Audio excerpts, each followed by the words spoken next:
Hello, everyone. Oops, sorry, got ahead there. Our objective today is to solve problems using function notation. So this is going to be like the f of x stuff, g of x stuff. And we've seen this before. So we have our f function, f of x equals x squared minus 10. Our g function, g of x equals 5x plus 8. So we have f of 7, which means that we're going to have 7 squared minus 10. So all I'm doing is I'm taking my f function, I'm plugging in 7, okay, instead of x. So we have 7 squared minus 10. 49 minus 10 is 39. For g of 10, we're going to plug 10 in for x into our g function. So we have 5 times 10 plus 8, which would be 50 plus 8, which is 58.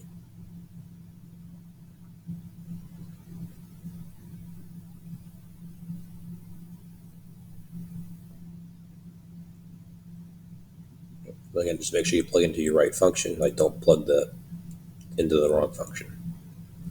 So here's yours, round one. As you want to pause and do.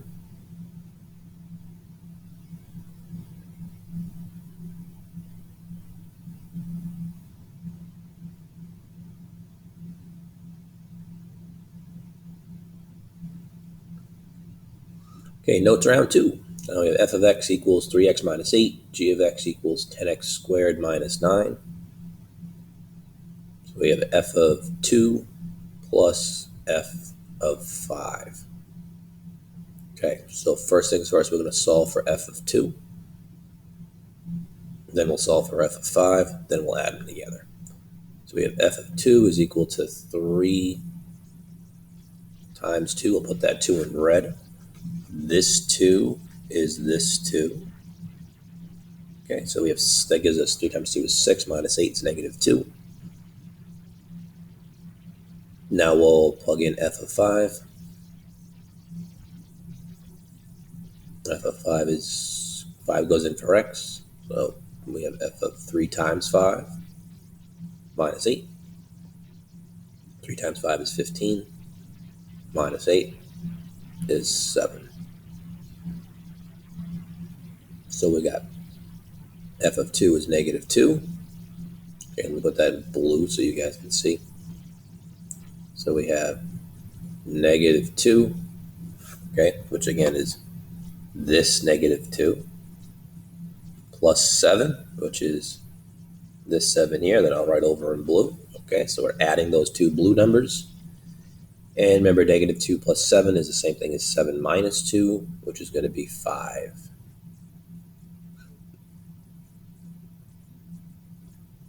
Okay, so all we did was solve for the first one, solve for the second one, and in this case, we added them together. Because that's what this operation was. If this was a minus, we would have minused. If that was a multiply, we would have multiplied. Okay, let's try f of 3 plus g of 1. Okay, that's a ugly 3, but that's a 3. So we have f of 3 is equal to 3 times 3. Okay, again, this 3 is going in for x. Okay, this 3 is part of the equation here. So this is the x3. This is the 3 that's part of the equation. So we have 3 times 3 is 9, minus 8 is 1.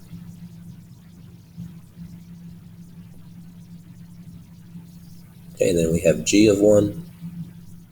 So we'll have 10 times 1 squared minus 8.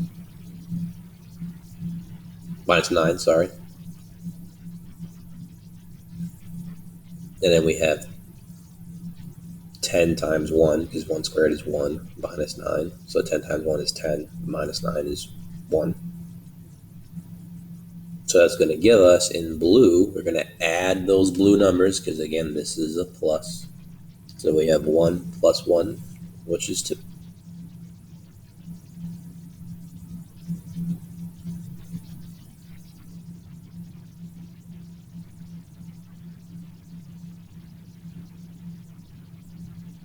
Okay, and here comes your round 2. Write it out for you. So let's do f of x equals 5x minus 10, and g of x equals 7x squared plus 11. So we'll have f of 8 plus f of 10, and we'll have f of 7 plus g of 2. Okay, so you want to pause here and do those, and that will be it for today.